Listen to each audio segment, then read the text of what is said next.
Good evening and welcome to another edition of Spotlight. Today's Spotlight is on New Jersey Congressional District 6. From this, we have Christian contesting from Republican Party and his opponent Frank Pallone has been the incumbent and has been getting elected for the last 12 times, more than 12 times. Let's focus on District 6, consisting of Monmouth and Middlesex counties, and population is almost about a 3/4 of a million. Gender 48.2% male and 51.8% female, 67.2% whites, and then 9.5% blacks, 17.3% Asians. Unemployment is 9.9. Median household income is 70K, and then high school graduates are 88.5%, college graduates are 35.4%. This is the picture of Congressional District 6 from New Jersey. And from here, Christian Onuoha is contesting. A brief introduction about Christian. Christian Onuoha is running for the Congress as he believes Middlesex and Monmouth counties deserve a representative with fresh perspective who will advocate fearlessly, listen to those who he serves, and work for all of us. He is running a bold campaign to advocate for New Jersey's family values. His early life. Christian was born in New York, New Jersey, the first of 4 children to Nigerian American immigrants. By growing up middle-class union, Christian was able to observe firsthand the importance of humble beginnings and hard work. His father worked tirelessly as an engineer and his mother as a nurse. Christian's childhood revealed that New Jersey is a truly great place to live and build productive life. This admiration stayed with him even as he studied clinical research at Campbell University, North Carolina. It would only be few short years before he would return to New Jersey to build a life. For Christian's college graduation in 2015, he moved to Parlin, New Jersey, and has remained there for 5+ years. Working in the field of clinical research, he married to his beautiful wife Anita, a medical student at Robert Wood Johnson. In the last year, the couple welcomed their precious daughter, Angel. An effort to better understand the challenges affecting his community, Christian joined the Recreation Advisory Board and Serverless Republican Committee. In helping to serve his town and giving back in a meaningful way, Christian became passionate by the beauty of District 6 history and brightness of the future of the district. His involvement in local politics inspired his run for New Jersey State Assembly last year. Christian Onuoha is seeking to represent New Jersey's 6th district in the House of Representatives. His desires to reignite the great state for the upcoming generation and build foundation that residents can be proud of. Christian's vision to see the right legislation put in place so that New Jersey residents are granted the necessary opportunities to get ahead. Christian is ready to preserve his vision and make it reality with your support. Welcome, Christian. How are you? I'm doing well. How are you? Very good, very good, very good. How is the campaign going on, Christian? One day at a time, but we're glad with the support that we're getting, and we're looking to build on it. So what made you to run for Congress this time? You know, there's a long list of issues, you know, that we do face, you know, here in our local communities, in our state, and honestly in our country. So I just believe that the only way you're gonna, you know, see change is if you become change. So that's my mindset. I want to, you know, I desire better representation. So I figured become that representation, and hopefully that will help move our country forward. Why you chose the Republican Party? Are you a Republican from the beginning, or you converted yourself into Republican, Christian? Yep, converted to Republican. You know, I wouldn't say I was born Democrat, but I was born in Newark, New Jersey, to Nigerian immigrants, and like many of folks in the immigrant population, especially in the inner communities, the inner urban communities, a lot of times we're connected to the Democratic Party because this is the party that tends to speak to the issues. They speak to the emotions of the issues. And, that was what a lot of us, fell aligned with. But you get a little bit older, get a little bit wiser, you begin to reconsider your options. And that was the case for me. And the Republican Party was a better fit simply because, number one, I believe in the, for me personally, the godly values on paper. I felt that I can embody that. I also felt that, in my local community, we at the time we were 6-0 in our council, full of Democrats. Our freeholders were Democrats. Our state legislators were Democrats. Our senators were Democrats. Our governor was a Democrat. Our president at the time was a Democrat. But for me, seeing that things were not getting better in my life because I had just graduated and it was so hard to graduate because the school fees doubled in the middle of a recession. I was looking forward to building a family, although I'm married now with 2 children, two young children. But at the time, there was no help for the middle and working class. Our taxes were being hit heavy. I wasn't taking as much home. The ability to start new businesses was very, very difficult. Even so many laws were so enforced heavily on a lot of the minority population. Yet Democrats everywhere, and they tell me that they're fighting for me, but I just wasn't seeing the results that I felt that I needed. So, all in all, the Republican Party felt like a better fit on paper. I felt that I can embody that and at least become the change that I want to see. Yeah, this is quite interesting. Like a similarity exists between your country, not your father's country where he came from, and then my country from where I came from. People tend towards Democrats. I think some people like us, maybe we will move on to Republicans at a later stage. Why people who immigrate here, they register themselves as Democrats? Yeah, again, one thing that I credit the Democratic Party for is they speak towards the pain that many people in trying times feel. The beautiful thing about our country is that no matter how poor a person is, they get to go to school from kindergarten to 12th grade. No matter how poor someone is, they get to have grants and have loans to go to college, even as far as medical school, law school. You see, that's very, very good. The government in this country does very well to provide to the poor and to the very, very needy. However, and Democrats tend to speak towards that. However, the issue is we have many people in the middle class that are looking forward to becoming very wealthy, looking forward to becoming rich, looking forward to having more money in their pocket, and they're living check to check. You see, they're getting taxed very heavy, and the opportunities that, the opportunity to compete to get better is much more dense and thicker. And what ends up happening is either the immigrants or their children realize it's very tough to break out of the middle class, to break out of that life where you're living check to check. And the Democrats don't really speak towards that.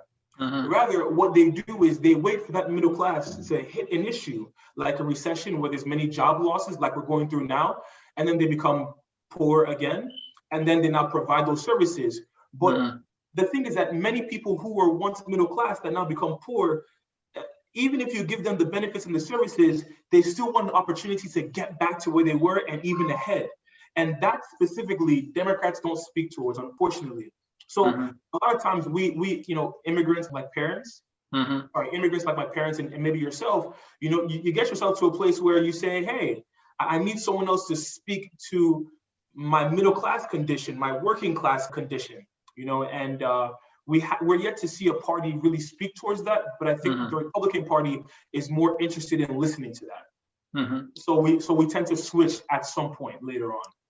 You are able to make a lot of people convert from Democratic Party to Republican Party during your I really hope so, but we'll find out by next month. Okay. Easy Jobs, the best blue-collar job portal for a reason. Actually, many reasons. Find people around you. Chat in your own language. One-tap interviews. And so much more. Download Easy Jobs today. Most people say the Republican Party is only for the rich and then business people. So I want your comments on that, Christian. Yeah. I mean, it depends on what we define as rich, because that has changed. You know, inflation really has told us that has changed. $100,000 a year as a salary is not as middle class as we once thought. Someone who makes $1 million is not as rich as we think. So the Republican Party, I wouldn't say is a party of just the rich, but it is a party that is for those who desire to be rich. It is a party for those who desire to not live on government handouts, government support. You know, and I'm not saying that government support is bad. I'm just saying that if you do not desire to live on that, then chances are you're going to see more reason with the Republican Party.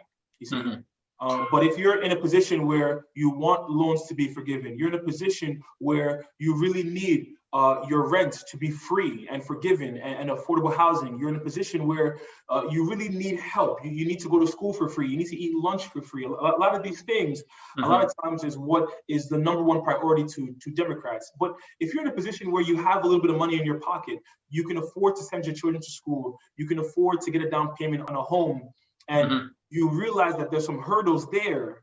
A lot of times these are hurdles that are policies that were put in place by Democrats, and you're going to look towards the Republican Party for support and assistance. So that's really what many people mean by the Republican Party is the party of the rich. But really, these people aren't really rich. Rather, they are people who desire to be rich. They're looking to get ahead. They're looking to make that investment, to start that business. And it's tough because of the policies that Democrats put in place. Do you agree with Trump's statements and then policies? What he claims is that there is a lot less unemployment in Hispanic, Black, Asian American population, and then there is a lot more money in the pockets of people. Is the statement true from your side and then people known from your side? Yeah, you know, from Obama's administration towards the end, our economy began to increase, and of course it was because we were really out of recession heading to a depression. So you can only go up from there, and that was towards the end. Wisely said.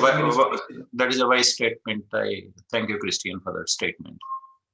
It was only at low, and then it can only go up. Okay. It was very low. It can only go up from there, right? So.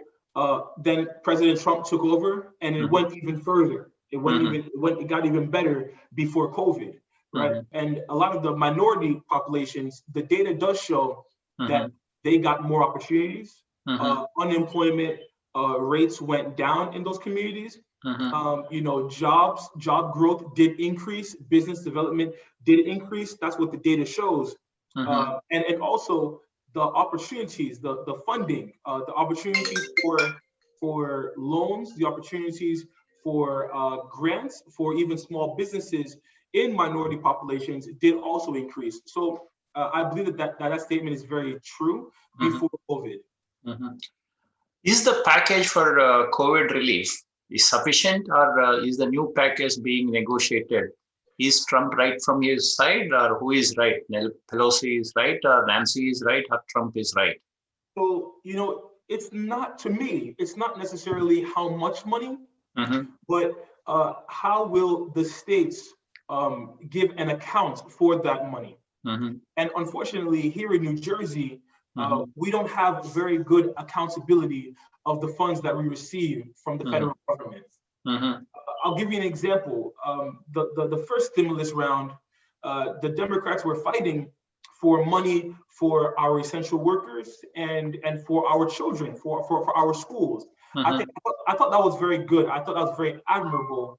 However, When you call families like in Sayreville, where we got $1 million, when you call families in Perth Amboy that got about, I think, $2.5 million, schools in Carteret, about $700,000, and there are parents telling you that that money was for iPads, but the iPad is not working. Money is for laptop is not really up to standard. You see, that now leads to the issue as to what is that money being used for. And then now Democrats now say, we want to give another round of money. Meanwhile, we couldn't even give an account for the first round of money that we got. And now we're looking at round 3, and yet we couldn't even give an account properly for the first 2 rounds. I meet voters that say, Christian, I filed for unemployment in March, and it's August, and I still didn't get my appointment date. Talk less of the unemployment coming in. I couldn't even get a date set up. I want to log in. I want to call them. I want to call the office. I can't even get an answer.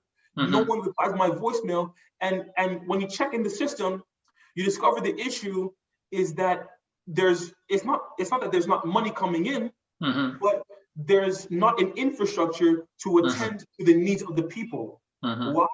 Because we have a software program called COBOL that is about 60 years old. This was a program that was developed in the 1960s. So a 60-year-old program, and we don't even have programmers that even know how that system works.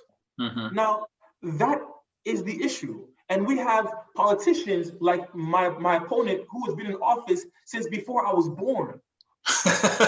I'm 28 years old.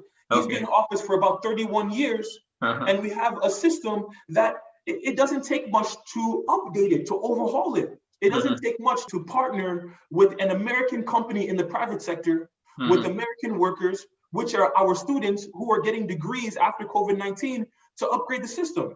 But yet we get all this money from the federal government and we provide relief, and yet it doesn't really get to our hands. It doesn't really get to our dining room tables. And that's the issue. So there's no accountability in our states, even though we put in so much at the federal government level.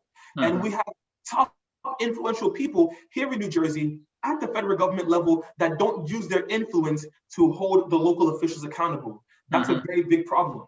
So that's true. Why we're involved now. Your statement is true. I was speaking to a person who is running from California, from district, I think 7th district or so. He's also telling the same thing. They got money, I think $50 billion or $50 million for $50 billion for providing houses to the homeless. And they bought, it seems, in the middle of the city, a hotel for 38 millions. And they spent a lot of money. For 38 millions, probably they would have relocated more than how many they have relocated to this hotel. 100 families they relocated. Maybe if it is outskirts of the city, they would have relocated maybe 300, 400 families for the same money. So they are just spending the money. They were overpaying for an asset, and then they are making foolish decisions. And parallelly, the state is a democratic state. Anyway. Yep, exactly. Okay. Tell me about your opinion on President Trump's trade policies, or do you agree with them, or is there anything that you want a change in those policies? I agree. See, here's the thing. There's an ideology that I'll tell you a quick story. I studied clinical research in college. I work in the clinical research industry. And not that I love science so much. I will classify myself as someone who wanted to help people, which is why I'm in politics and why I got into healthcare. And also it's because I knew that we were in a recession, and I'm the oldest of 4 children. So I knew that I couldn't go to college and come back home and live eating my parents' food. They knew that, listen, son, you gotta get the degree and be able to stand on your own 2 feet. The issue with that was, I figured the data shows that STEM is a good way to go, specifically in healthcare, specifically clinical research, clinical trials. And at that exact moment, while I was going to school, the Obama administration, specifically the vice president, was shipping pharmaceutical jobs, manufacturing jobs in New Jersey over to China. So you're working hard for a degree that doubled because tuition doubled at that time. States were getting less funding, so school was more expensive.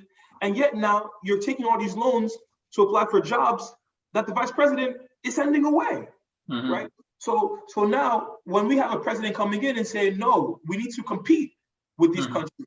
We need to bring these jobs back. We need to make it easier for our businesses to compete at a global level.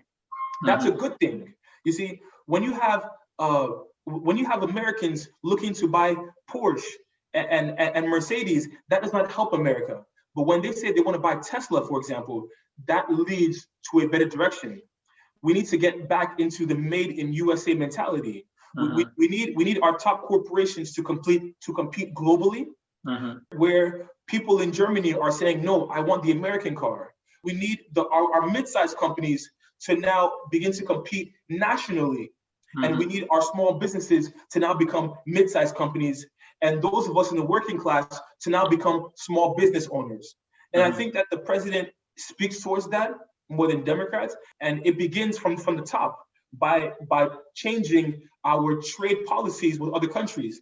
And that was the first thing he did in his first 100 days on the job, which was competing with how we conduct our farming, even just the trade wars with China. So you increase the tariffs, right? And what that does in return is, it brings an even playing field. So rather than us bringing in, we say, you know what, it makes more sense for me to buy what's already here in our country. And that helps keep our businesses afloat. It helps keep money inside the country and not going outside. And China themselves, they do that.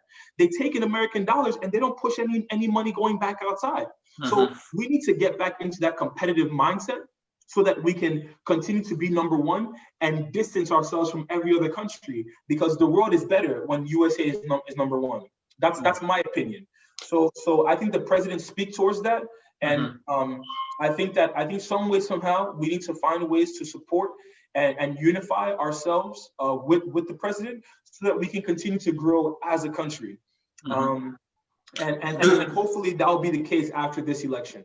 Hey bro, go for what you know. Bass getting low when we rock the show. Hey bro, go for what you know. Bass getting low when we rock the show.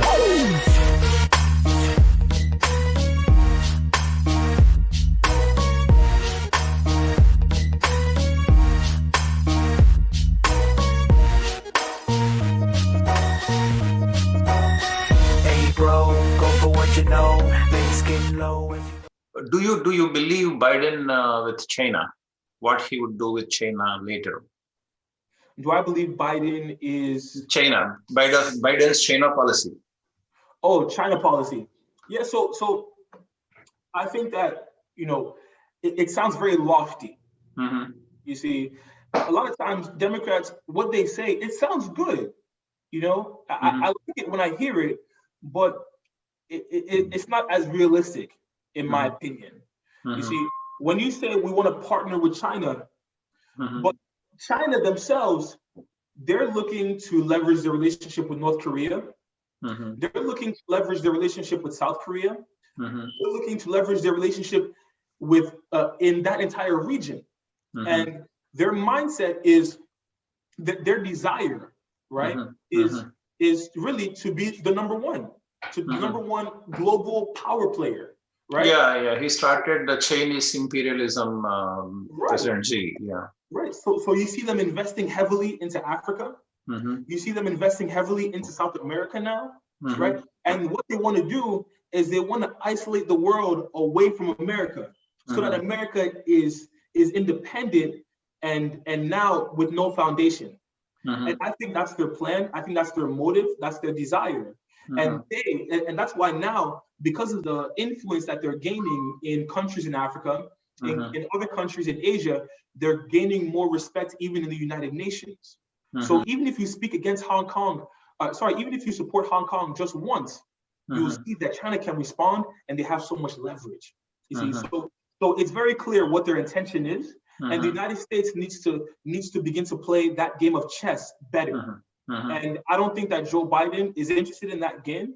I think that either he wants to ally with them and allow them to have more leverage. And that can be very, very dangerous for us.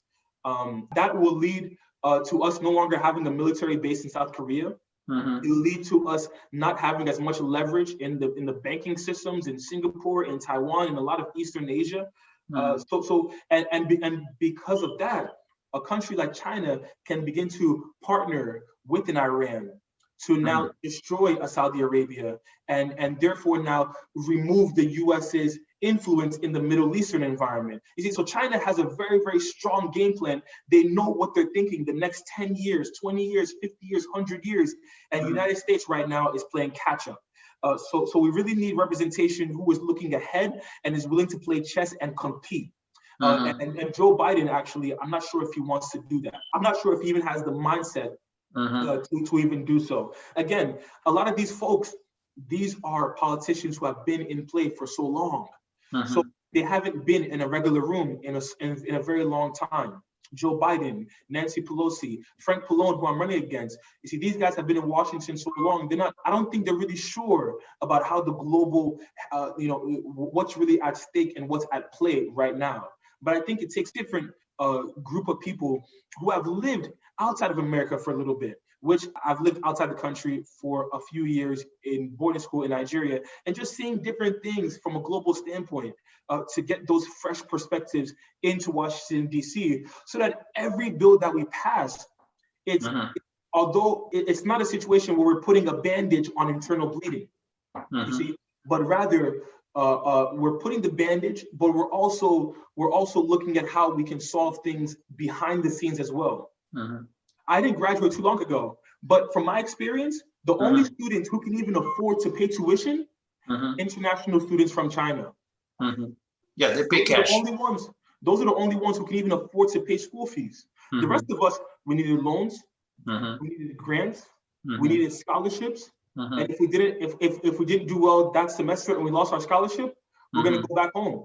Right. While international students, especially those from China, because so many jobs went to China, so many poor families, so many families from who were maybe rice farmers now grew economically, and their policy says that you can only have one child at the time. So you invest everything into this one child.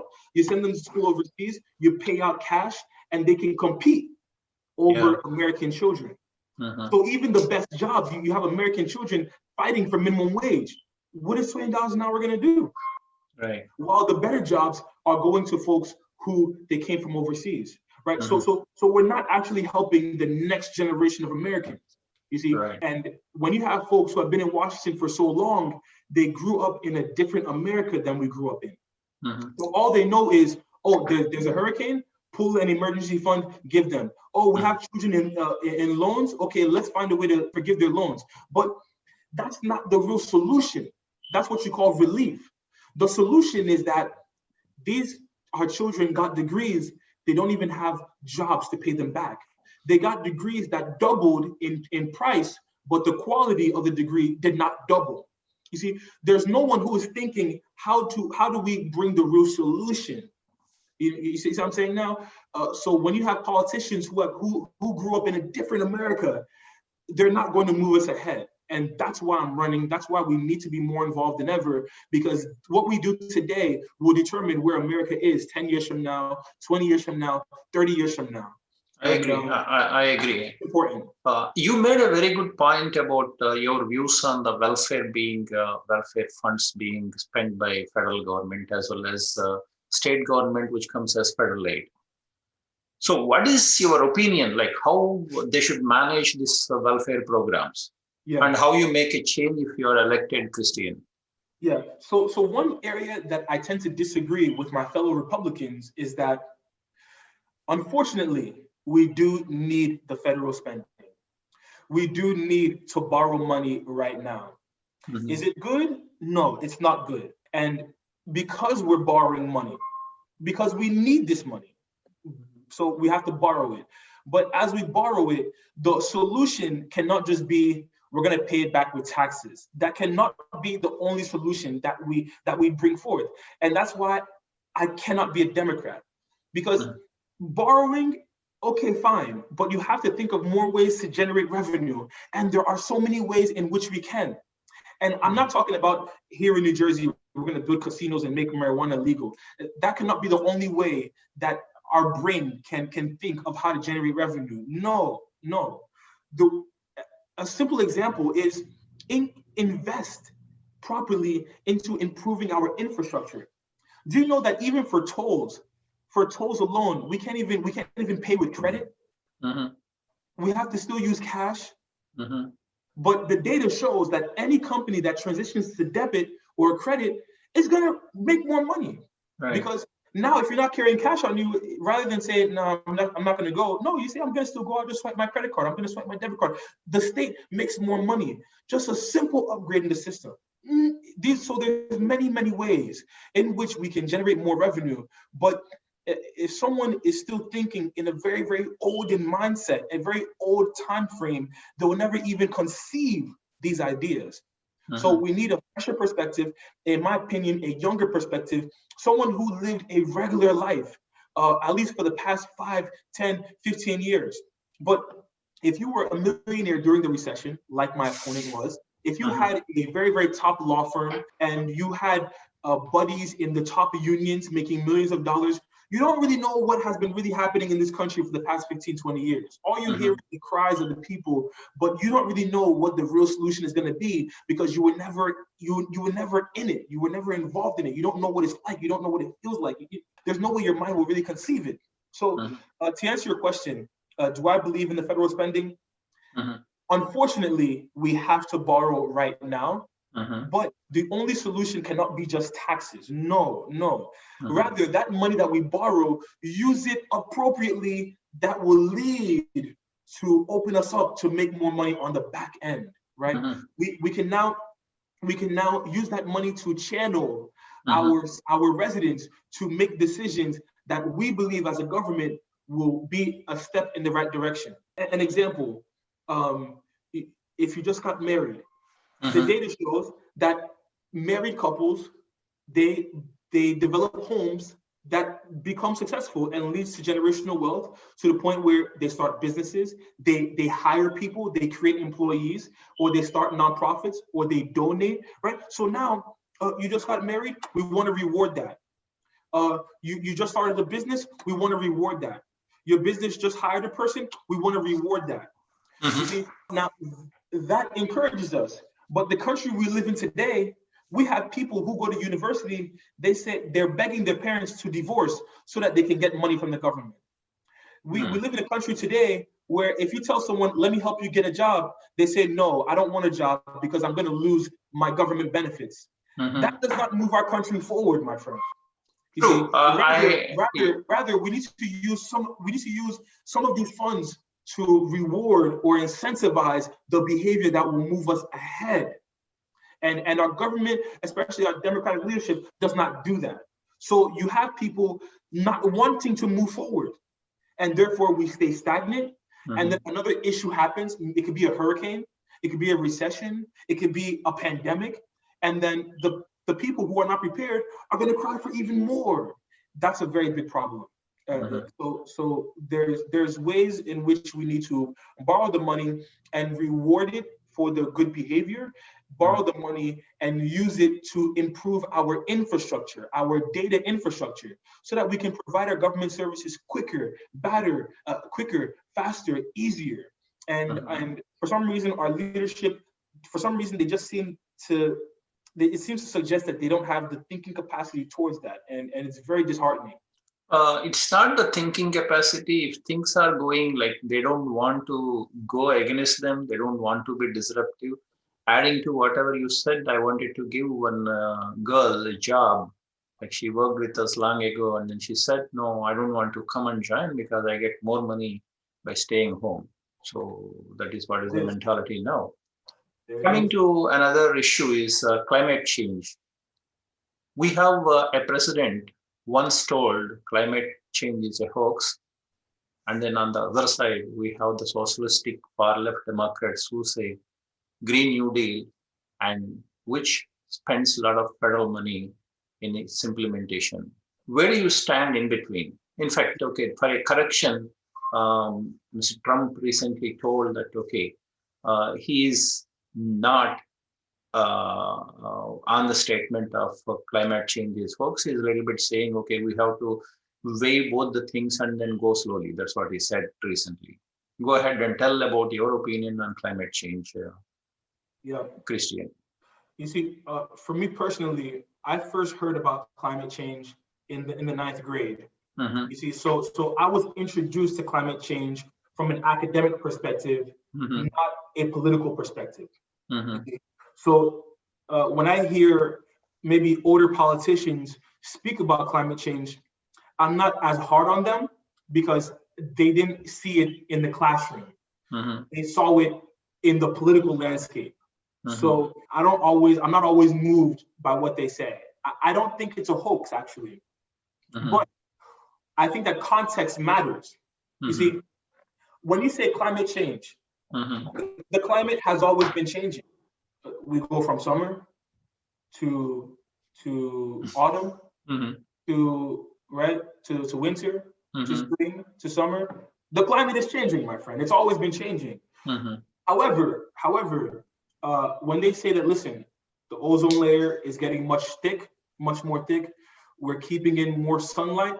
Because of that, our ice caps are melting. It's increasing the sea levels. Because of that, there are cities that are going to be underwater in so number of years. You see, the data does show that, and I agree. And we need to reduce our carbon footprint. I understand that, and I agree with that because it makes sense. However, the hoax is if we don't do something in 1 year, in 5 years, in 10 years, this will happen, that will happen. You see, that now is where it becomes subjective and no longer objective. So scientists do agree that the climate is changing, and I agree. And they're saying that the temperatures are rising. I agree.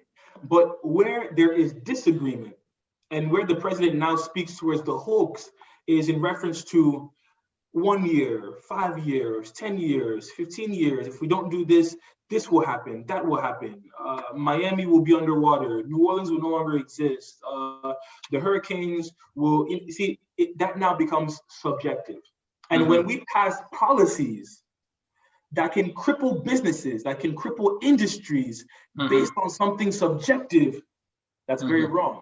Mm-hmm. You feel what I mean? If you own a company and I tell you, listen, we're going to cripple your company, we're going to sniff the life out of everything you worked so hard for because of something that we're not even sure, Mm-hmm.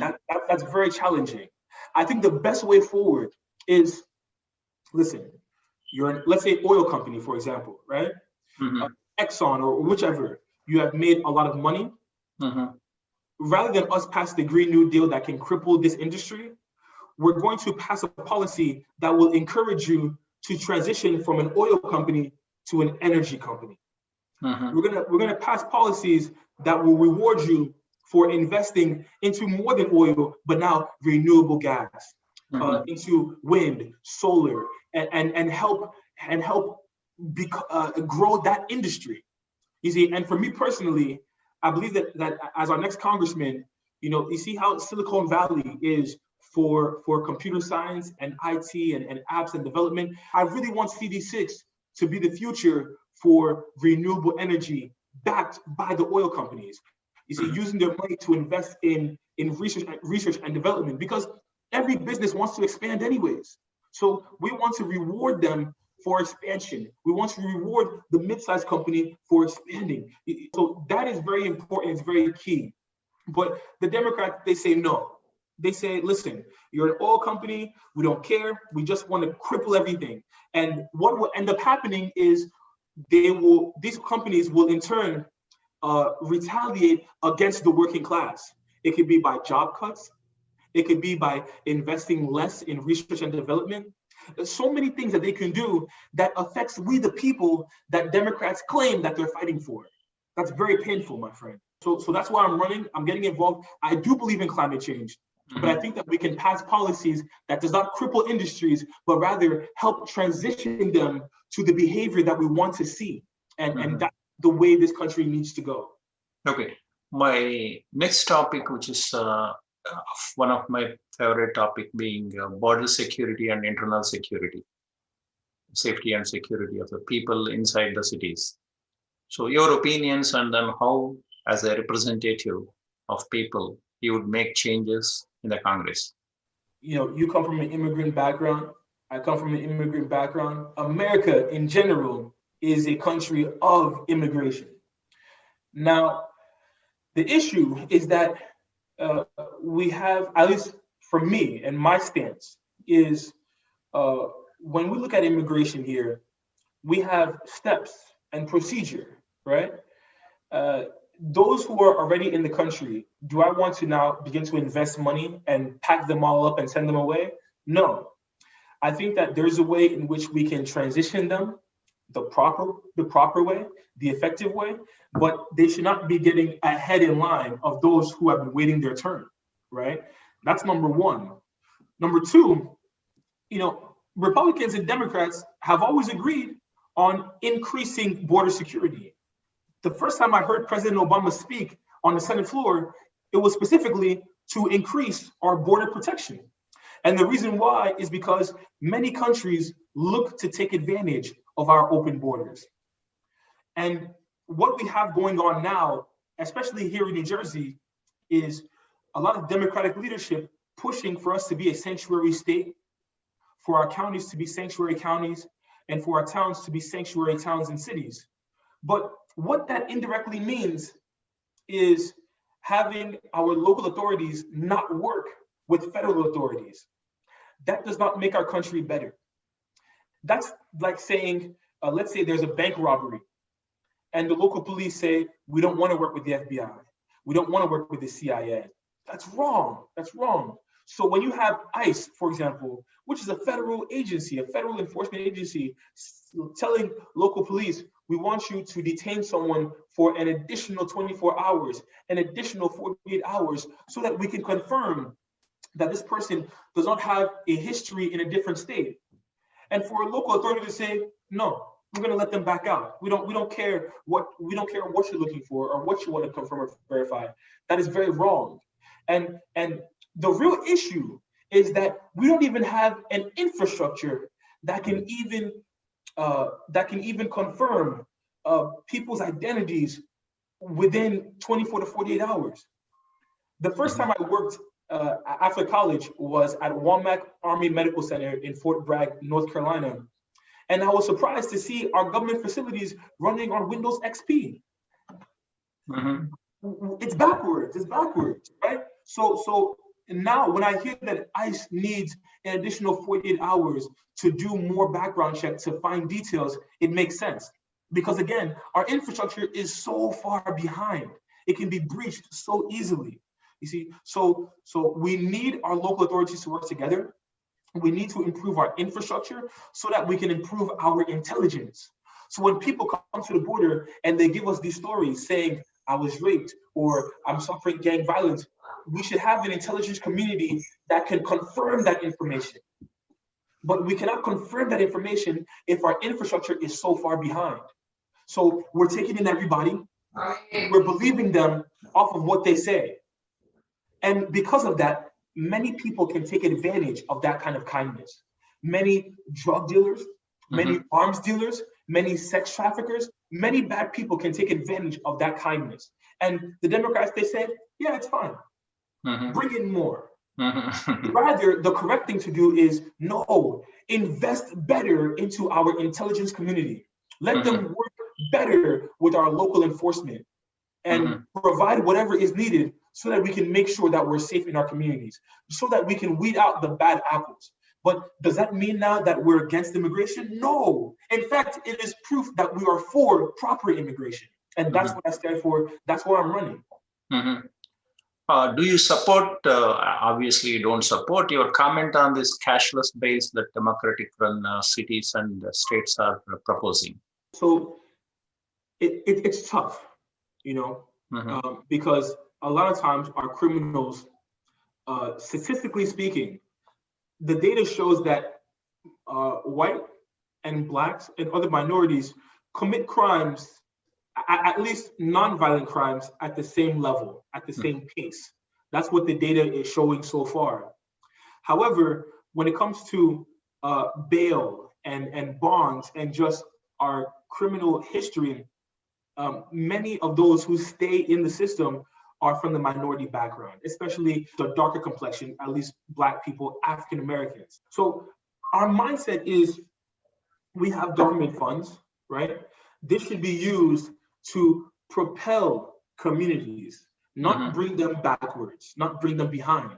The data is showing that a community is becoming behind, especially men of color, minority men of color, Latino and Black especially, right? So, and because they're behind economically, when they have issues, they cannot get themselves out of those situations because they cannot afford to, right? Now, Democrats, they say that it's on purpose, that the system was created to do that on purpose. For me, I won't go as far as saying that. But what I will say is that to push our country ahead, we cannot have an increase in one minority group going more into prison. I don't see how that will help us as a country. I think we need to begin to look at how, at least starting with the non-violent offenders, those who maybe they had a traffic ticket, and because of the traffic ticket, maybe something happened, they couldn't make it to their court date. So now there's a warrant out for their arrest. To remove the warrant, $500. If he doesn't have $500 now, any situation happens, he's going to jail. He can't have bond.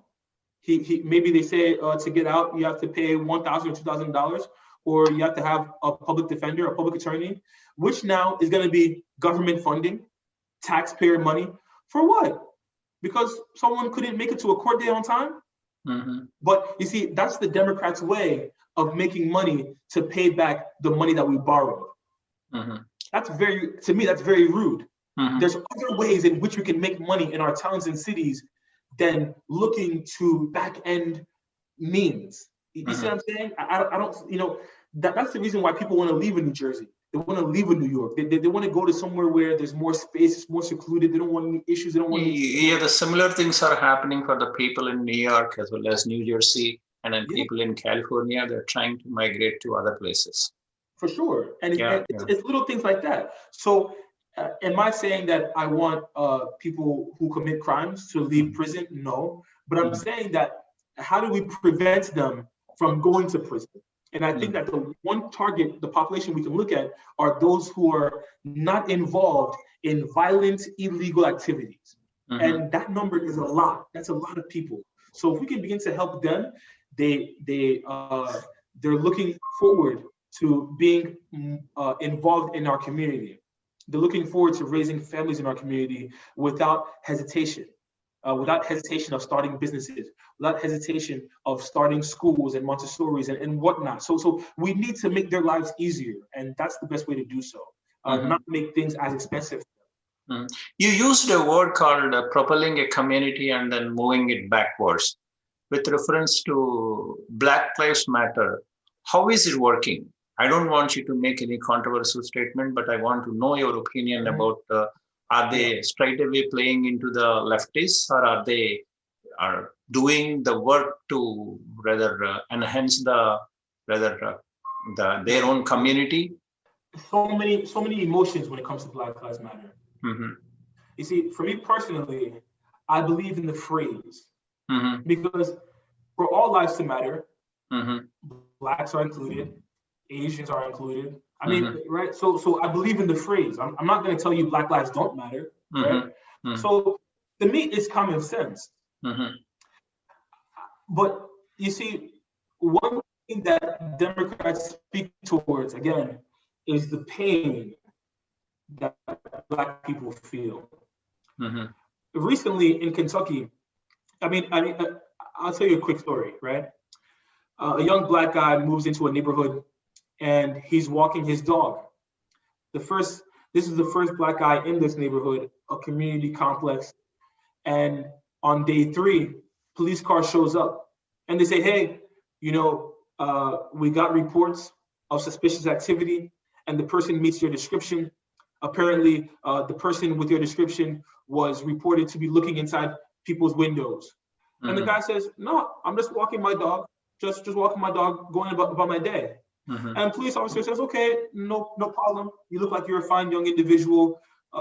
We're just gonna we just want to see your ID so we can do our job, and we'll let you on your way. But just please make sure that as you're walking your dog, you're not as close to the windows. Make sure you stay properly on the sidewalk, okay? The guy says, okay. But the officer says, where's your ID? And he says, my ID is in my pocket. He says, well, before I let you put your hands in your pocket, I need to pat you down and make sure you don't have any weapons on you. Do you mind turning around to face the wall? Broad daylight. Everyone is looking through. The sirens are on. This guy is just walking his dog, and now his hands are on the wall being searched. That's a very, very embarrassing experience living in a community like that. It can be very painful, especially knowing the stereotypes that Black people face, especially Black men face. Little things like that happen all the time. You see, and now something that was so nothing. It was a nothing experience. Now becomes a very harmful experience. What if that young man responds or reacts? Now the situation becomes escalated, and we see it on the news. The point I'm trying to make is that there is pain and embarrassment situations that many Black people do face. Even for myself, the story I just gave you